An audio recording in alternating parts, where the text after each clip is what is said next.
তো সেজন্য আমরা ওনাদের বড় স্পেশালভাবে আমাদের এই বুদ্ধ মূর্তিটা ওপেন করে ওনাদের দেখাচ্ছি।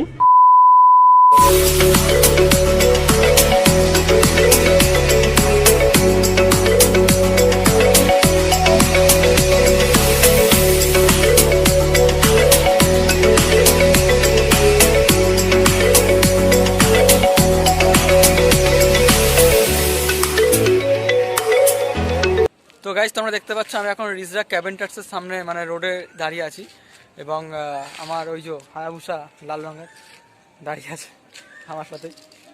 এবং এটি হচ্ছে রিজরার সবথেকে উঁচুতম বিল্ডিং এবং এখানে অনেক লোক থাকে, বসবাস করে। এখানে হ্যাঁ স্ট্যান্ডম্যানও পেয়ে যাবে, এই যে দেখো স্ট্যান্ডম্যান ফ্যানম্যান কী বলে বেশ সব কিছু উপলব্ধ। তো বুঝি না স্ট্যান্ড ফ্যান সম্বন্ধে, ওই আর কি স্ট্যান্ড আর ফ্যান একই ব্যাপারই হলো। আর এখানে অনেক হাততালি দেওয়া প্লেয়ারগুলো আগে আসতো, যেগুলো তোমার ওই হাততালি ফাততালি কী বেশ বলে টিকটক না টকাটক কী সব ভ্যাকচ্যাক করে, ওগুলো আগে আসতো এখানে। এখন টিকটক তো বন্ধ, তো হয়তো টকাটক ফকাফক কী সব বলে ওগুলো এখন হয়তো করে।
Close till I get up.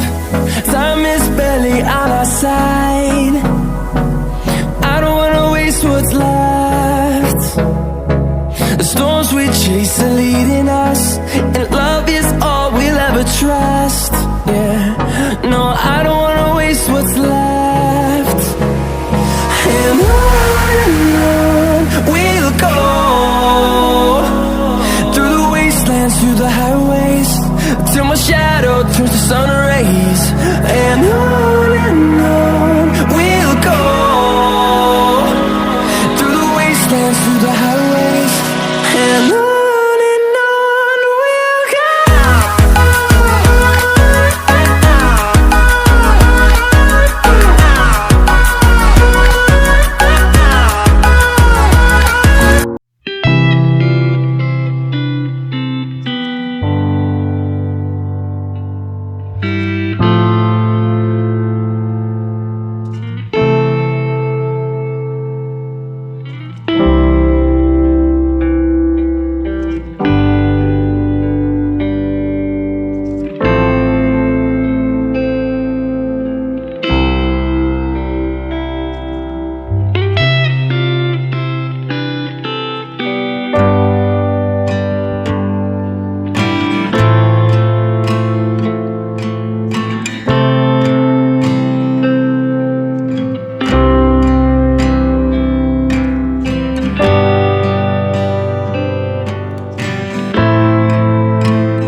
তো গাইজ দেখতে পাচ্ছ আমি বর্তমানে বৌদ্ধ মন্দিরের ভেতরে আছি এবং এখানে আমাদের সন্ন্যাসী দাদা আছেন ঠিক আছে, এনাদের খুব ব্যবহার ভালো লাগলো এবং এটি খুব শান্তির জায়গা আমার মতে। যদিও বাইরে ব্যাকগ্রাউন্ডের সাউন্ড হচ্ছে, এছাড়া এমনি অল টাইম এখানে শান্ত পরিবেশ থাকে এবং এখানকার যে সন্ন্যাসী দাদারা আছেন ওনাদের ব্যবহার খুব ভালো লাগলো আমার এবং খুব মানে মিষ্টি ব্যবহার এনাদের, ঠিক আছে? এবং আপনারা এখানে আসতে পারেন, ঘুরে যেতেই পারেন, খুব ভালো জায়গা, অন্তত পবিত্র জায়গা এবং এখানে সব সম্প্রদায়ের মানুষকেই এনারা স্বাগত জানায় অল টাইম এবং আসার জন্য সবাইকে অনুরোধ রইল, একবার পারলে তোমরা ঘুরে যেতেই পারো। দাদা যদি আপনি কিছু বলতেন। আমাদের রিষড়া থানার মধ্যে দুটো বৌদ্ধ মন্দির রয়েছে, তার মধ্যে এটা বেতরের মন্দির বা ধর্মোদয় বৌদ্ধবিহার হিসেবে পরিচিত। এখানে বিভিন্ন সম্প্রদায়ের লোক আসে, তারা জ্ঞান অর্জনের জন্য আসে, জ্ঞান চর্চা করার জন্য আসে। এখানে আমাদের বৌদ্ধ ধর্মীয় গ্রন্থ ত্রিপিটক রয়েছে, তারা সকলে এসে এগুলো পড়ে, তারপর তারা বিভিন্ন কিছু জানতে পারে এবং বিভিন্ন প্রশ্ন আমাদের করে, আমরাও সেই অনুসারে তাদেরকে বিভিন্ন ধরনের উত্তর দিয়ে থাকি।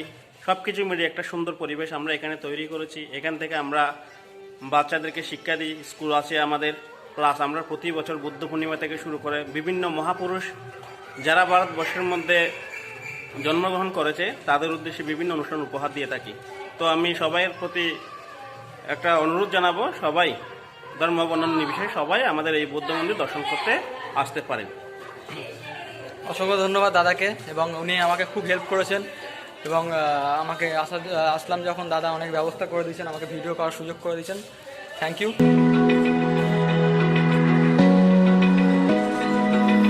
Open eye, feel the waves cut through me, hypnotized by the sounds I'm breathing in. Hold tight, chemicals collide. Hold tight, hold tight, hold tight. Dripping lights paint the skies, all because of you. Dripping lights paint the skies, only you can make me move. You can make me move. Can make me move. You can make me move. Can make me.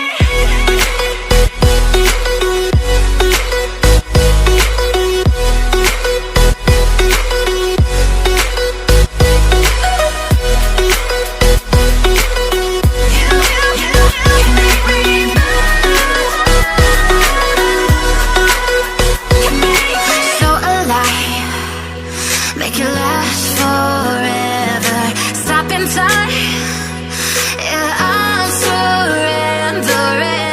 Hold tight, chemicals collide. Hold tight, hold tight, hold tight. Dripping lights. তো ধর্মোদয় বৌদ্ধবিহার থেকে বলছি, আর সবাইকে আন্তরিক শুভেচ্ছা এবং অভিনন্দন। তো আজকে যেনারা এখানে ব্লগ করতে এসেছে, তো তারা আমাদের যে আগের পুরনো মিনিমাম 20-30 বছর আগে যে বৌদ্ধ মূর্তিটা ছিল সেটা আমি ওনাদেরকে দেখিয়েছি। ওনাদের এখানে আসাতে আমরা খুব খুশি এবং ওনাদেরকে আমরা অভিনন্দন জানাই। এবং তার পাশাপাশি আমরা আরেকটি জিনিস যেটা দেখাতে চাচ্ছি, আমাদের এই যে সম্পূর্ণ পিতলের বৌদ্ধ মূর্তি যেটা রিসেন্টলি থাইল্যান্ড থেকে আমাদের এখানে এসেছে, এই বৌদ্ধ মূর্তি ইন্ডিয়ার মধ্যে খুব তেমন একটা বেশি দেখা যায় না। তো সেজন্য আমরা ওনাদের বড় স্পেশালভাবে আমাদের এই বৌদ্ধ মূর্তিটা ওপেন করে ওনাদের দেখাচ্ছি। এটার আপনারা দেখতে পাচ্ছেন এটার গঠন এবং এটার যে একটা সৌন্দর্য নকশা সব কিছু মিলিয়ে একটা পরিপূর্ণভাবে এটাকে সাজানো হয়েছে। আমাদের যে 2500 বছর আগে তথাগত বুদ্ধ আমাদের এই ভারতবর্ষ তথা সমগ্র বিশ্বকে জাগানোর জন্য যে বৌদ্ধ ধর্ম সৃষ্টি করেছিল, তারই ধারাবাহিকতায় আমাদের বিভিন্ন শিল্পীগণ ওনার এই আকৃতির বুদ্ধ মূর্তিগুলো আবিষ্কার করেছে, তৈরি করেছে। সেজন্য আমরা বিশেষ করে ওনাদের বৌদ্ধ দর্শনে আকর্ষণ করার জন্য আমি ওনাদেরকে এই বুদ্ধ মূর্তিগুলো দেখাচ্ছি। তারই পাশে আরও ছোটো ছোটো দুটো বুদ্ধ মূর্তি রয়েছে, সেগুলো আমরা তাদেরকে দেখাচ্ছি। আপনারা যারা এখানে আসবেন তারাও এই সুন্দর বুদ্ধ মূর্তিগুলো আপনারা এখানে দেখতে পারবেন। আর সবার কাছে বিনীত একটা আমি অনুরোধ করব, ওনারা যেহেতু এত কষ্ট করে এত জায়গায় ঘুরে আপনাদের সবাইকে ভারতের যে সুন্দর সুন্দর দর্শনীয় স্থানগুলো আছে সেগুলো প্রেজেন্টেশন করতে চাচ্ছেন, আপনারা সবাই ওনাদের এই চ্যানেলটি সাবস্ক্রাইব করে দেবেন।